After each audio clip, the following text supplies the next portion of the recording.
tales. God floods the earth, sparing Noah, his family, and 2 of every animal on board his ark. Now, an international team of researchers have found new evidence that a famous formation in Turkey could be the site of the ancient vessel. For years, the world was told that Noah's Ark was merely a religious story, a tale not meant to be taken literally. Most people considered it confined to children's books or ancient texts. But now, clues are emerging from a place that has silenced scientists, historians, and researchers alike.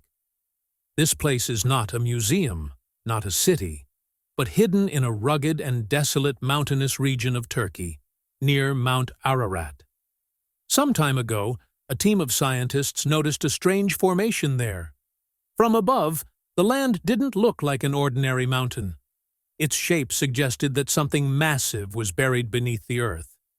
When drone and satellite images were revealed, the questions deepened. These weren't just rocks. They looked like a deliberately constructed structure. The real surprise came when researchers reached the site itself, and they found neither animal skeletons nor empty wooden structures. Instead, they recorded something completely unexpected. Things that tell a story entirely different from the history we've been taught. If this isn't just a natural formation, then what is it? And if it is what has been talked about for centuries, then imagine how incomplete the history written in our books might be. Stay tuned until the end of this video, because what's about to be revealed could change your perspective. Before we proceed, please subscribe to the channel so you can be among the first to see such videos.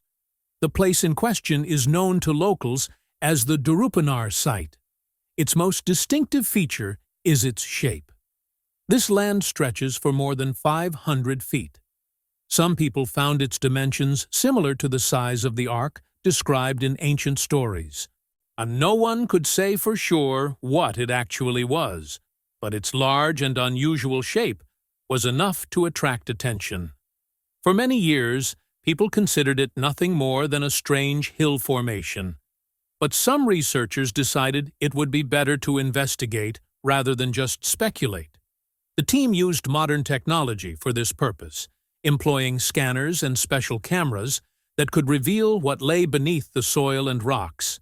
Initially, everyone expected to see only ordinary rocks and layers of soil on the screen, as the area is known for its natural formations.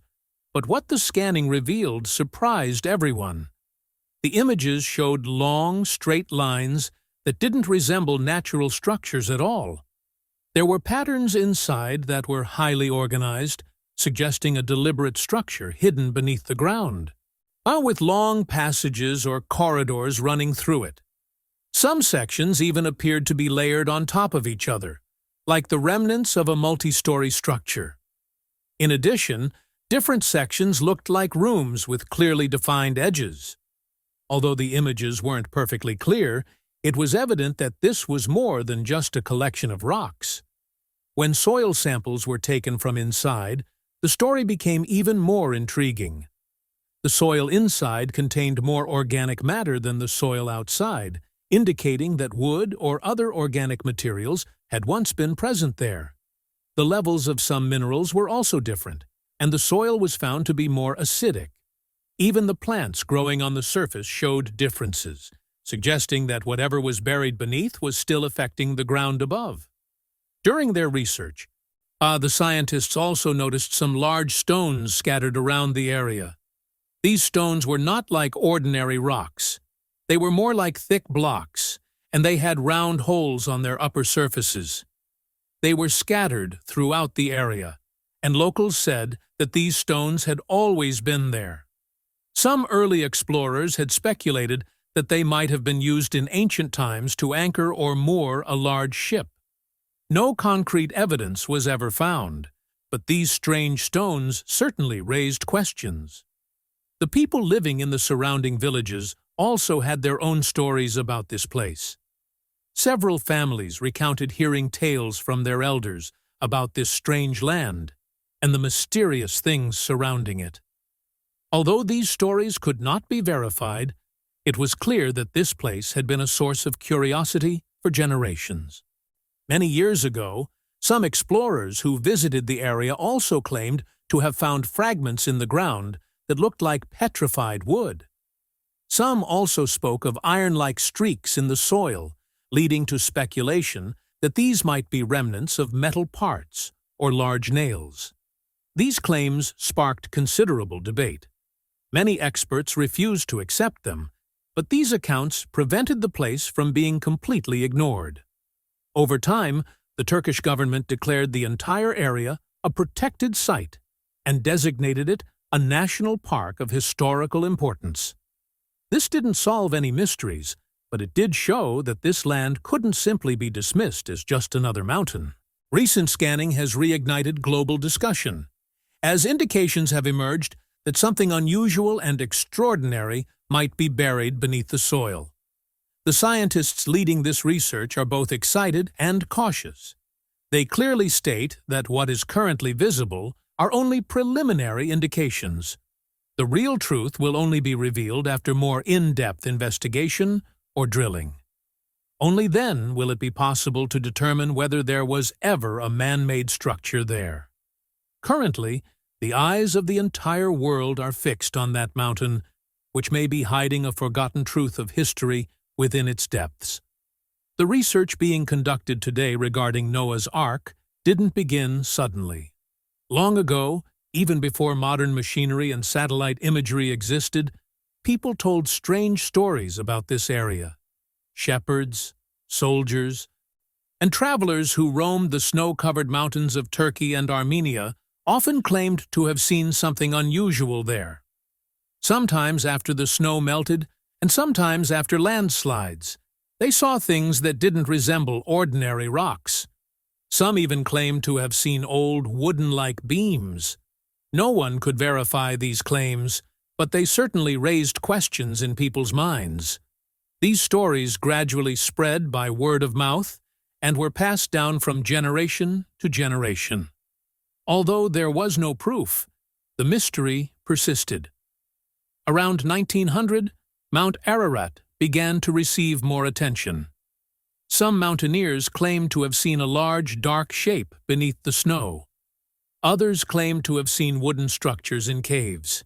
Many stories were also associated with the soldiers and pilots of that time who flew over the area during the war. Some claimed that from above, a very large structure was visible beneath the snow, which resembled a ship. However, due to bad weather, continuous fighting, and limited resources, no one was able to go back and conduct a thorough investigation. Over time, it was also believed that many of these accounts might have been misunderstandings. Snow, sunlight and shadows, and optical illusions at high altitudes could also create such shapes. Nevertheless, these stories never ceased to pique people's interest. In the intervening years, especially during the Cold War, rumors intensified again. Some believed that spy satellites had taken pictures of something resembling a boat near Mount Ararat. But later, scientists said that these were probably shadows of rocks or icy peaks. Investigating the site up close was not easy at the time, so the matter was dropped. Then, in the late 1950s, a Turkish army officer, İlhan Durupinar, spotted a distinctive oval shape in aerial photographs. It was not on the main mountain, but on a slope some distance away. Its shape resembled a boat. When people reached the site in the 1960s, it was initially considered a natural rock formation, but the question was never fully resolved. Early investigations by scientists indicated that the area had formed over a very long period. For thousands of years, lava flowed, soil accumulated, water passed through, and layers formed. The surveys conducted at that time certainly considered this formation interesting, but it was also stated that there was no clear evidence of it being man-made. After the initial reports, people gradually lost interest in the site, and for some time, the area became quiet again. But not everyone was completely satisfied. Some believed that the site was still being overlooked. One of these individuals was Ron Wyatt. His connection to this story was so profound that he transformed the site into one of the world's most talked-about ship locations. He visited the area numerous times during the 1970s and 1980s, claiming to have discovered artifacts that were once part of a very old wooden ship. His claims certainly generated worldwide interest, but they also raised questions. Many scientists argued that the objects Ron Wyatt considered evidence could actually be natural minerals or common geological formations. As a result, his research remained highly controversial. Nevertheless, it was undeniable that his work brought the site back into the spotlight. During this time, the similar claims began to emerge from other mountains. Some groups reported finding wooden structures on the icy slopes of Mount Ararat. However, when experts examined the photographs closely, in most cases, they turned out to be ice caves or optical illusions. Geologists explained that ice and rocks can naturally form shapes that resemble rooms or beams. Over time, most claims failed to hold up due to a lack of concrete evidence. Archaeologists argued that mere photographs or grand claims were not enough. Rigorous scientific investigation, physical samples, and reliable tests were necessary to reach any conclusions. Meanwhile, attention also turned to another location called Mount Coody, which was mentioned in some ancient texts. Some speculated that the Ark might have landed there. However, these claims were mostly based on traditions and folklore, not solid evidence. This cycle continued for decades. Someone would make a new claim, it would be discussed for a while, and then flaws would emerge during investigations. Often, the location was so difficult to access that proper research was not easy. Amidst all this, the name of Ron Wyatt came to the forefront. He was a passionate individual, but not a professional archaeologist. He had not studied geology or archaeology. In real life, he was a nurse at a hospital in Tennessee, USA, where his job was to assist in anesthetizing patients before surgery. Despite this, his name remained inextricably linked to this mystery. His life took a turn the day he saw a photograph in Life magazine. The photo showed a mountainous area in eastern Turkey that resembled the shape of a boat. That image stuck in his mind. He felt that this might be the place where some traces of Noah's Ark could still exist. From that moment on, he decided to investigate this mystery himself, and for many years he kept returning to this location with this thought in mind. In the late 1970s, he made his first trip to the Durupinar area. After that, he returned repeatedly. Often, he was accompanied by people who believed in his claims. Some prominent figures from religious groups also joined him. Over time, he began to claim that he had found various kinds of evidence. According to him, there were structures there that were once wooden beams, but had now turned into stone. He also showed some metal fragments, which he believed were parts of an old ship or large nails. In addition, he claimed to have found fossilized animal remains and even hair samples. Wyatt used a metal detector and repeatedly stated that he had detected patterns of straight lines of metal beneath the ground. He also pointed to some large carved stones lying around, which people referred to as anchor stones. He believed these stones were once used to moor or anchor a very large ship. For many years, Wyatt and his supporters constructed an entire narrative around this site. They felt that the shape of the land matched the measurements described in the Bible. According to them, the objects they found could be related to ancient shipbuilding techniques. The surrounding environment also seemed to point them in this direction. However, as the discussion progressed, the opposition also emerged. Most scientists and archaeologists did not accept Wyatt's claims. They argued that what Wyatt was describing as wood were actually volcanic rocks. They attributed the signals from the metal detector to naturally occurring minerals common in the area. According to critics, the formation was simply an unusual natural structure, not a shipwreck. Scientists also clarified that the chemical tests Wyatt referred to did not prove the presence of a ship. The amount of carbon he mentioned in the samples could be found in ordinary soil. Some experts also suggested that the metal fragments Wyatt considered man-made could have been formed through natural processes. Furthermore, many questioned his methodology. They argued that Wyatt did not follow established scientific research procedures and lacked formal training in the field. This is why the academic world did not accept his findings. Nevertheless, despite all the controversies, Wyatt's impact cannot be ignored. His passion and persistent efforts brought the Durupanar site back into the public eye. He spread his ideas through books, videos, and speeches at religious gatherings. He even created small models to illustrate the ship's supposed size. Wyatt was completely convinced of his discoveries and continued his work until his last breath. He persevered with the same conviction until his death in 1999. For him, it wasn't just research, but a mission. But the story didn't end with his passing. His dedication inspired many others to pursue this mystery. Gradually, he became a figure who divided public opinion.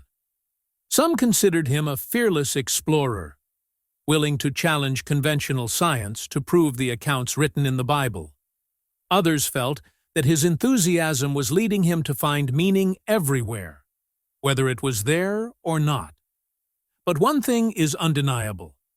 Wyatt brought the Durupanar site out of obscurity and into the spotlight as one of the world's most discussed ship sites.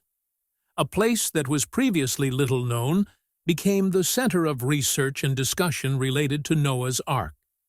His influence continued long after his death.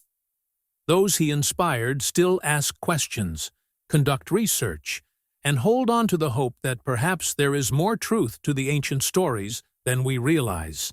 Wyatt proved that a single individual, with enough determination, can draw the world's attention to a place that had previously been overlooked.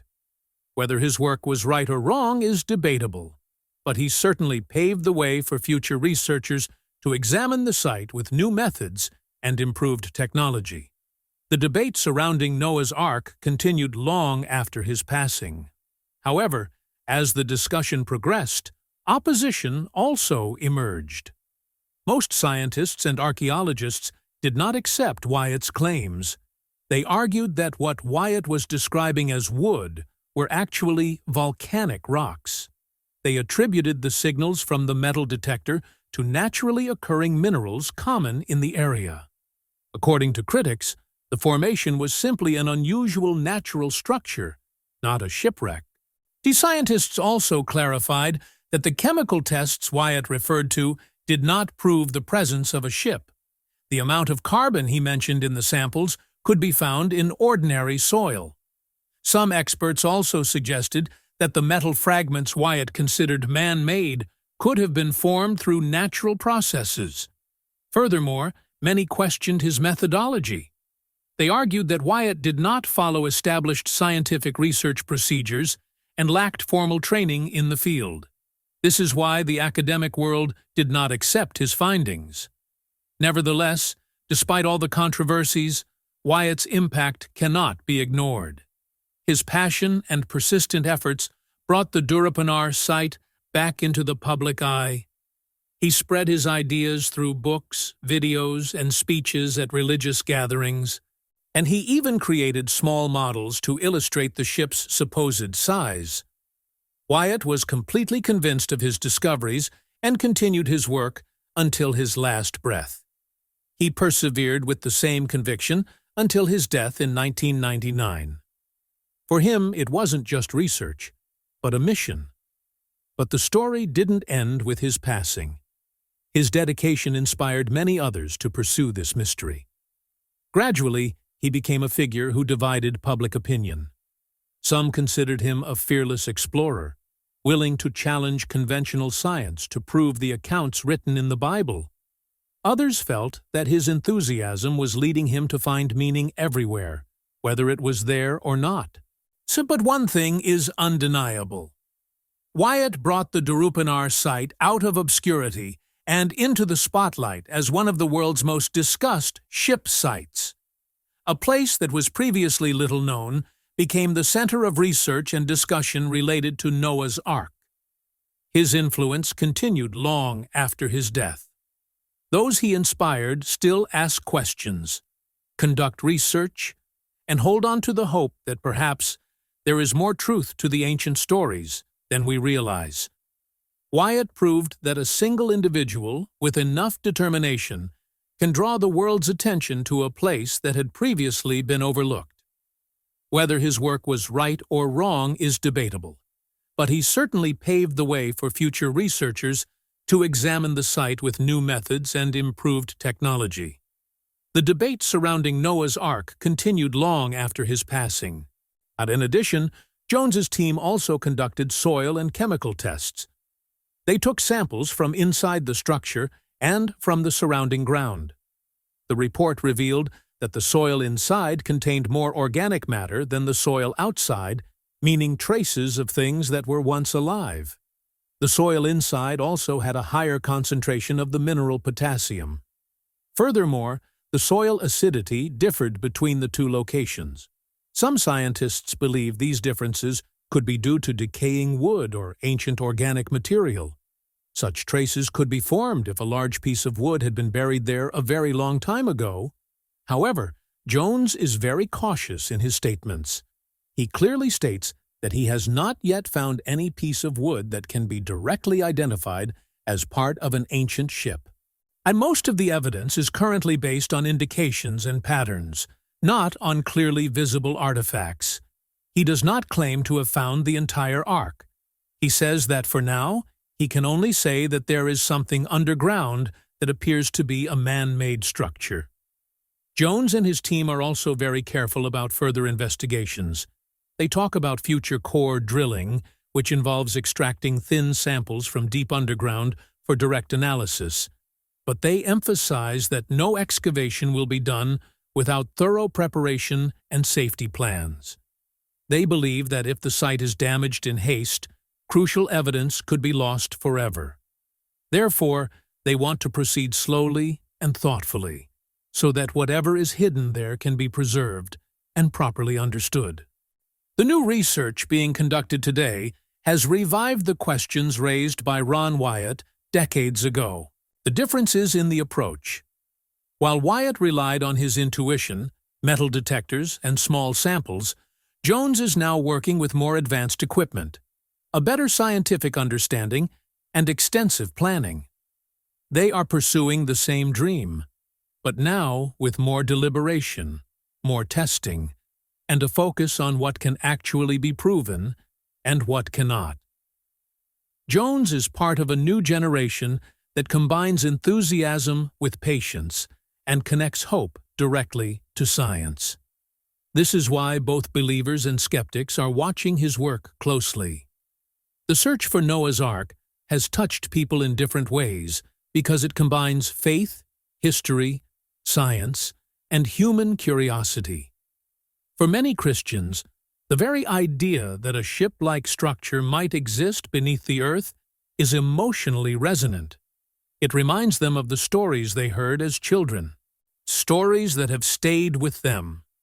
Even though no one is claiming that the ark has been found, the mere possibility that there might be a real event behind the story makes the world seem a little more magical. It makes them wonder if things they had previously considered only symbolic or allegorical might have their roots in a real historical event. For some people, this discovery is a comforting sign that ancient stories aren't entirely fiction. They believe that somewhere beneath the layers of time, small traces of truth might be hidden. They had always heard the story of Noah, a man who built a large ark to save his family and animals. Now they feel that perhaps this story wasn't just a myth. It reinforces their faith and gives them a sense of hope. Many also appreciate that modern technology is being used to understand things mentioned in their sacred texts. On the other hand, Scientists view this whole story from a different perspective. Their focus is more on evidence than emotions. They look at soil samples, radar readings, strange formations visible underground, and the possibility that there were once wood-like structures that have now turned into soil and rock.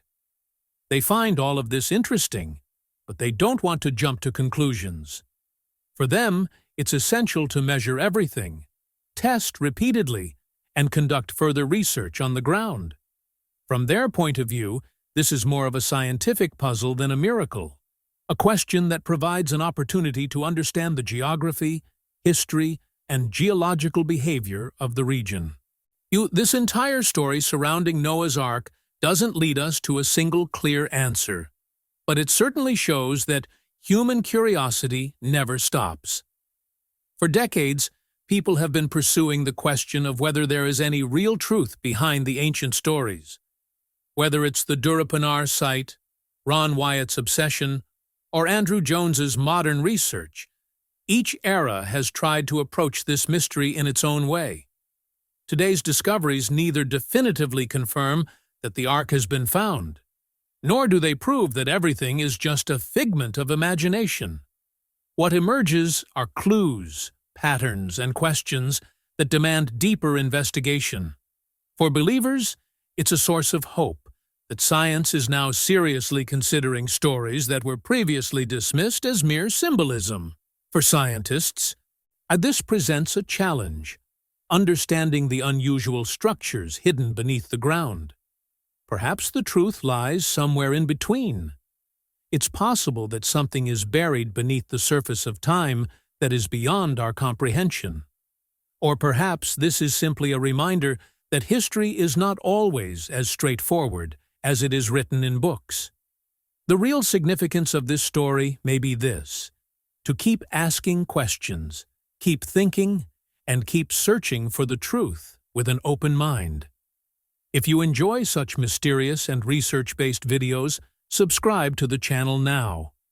Here, we present history, science, and unsolved mysteries in a clear and understandable way, without exaggeration.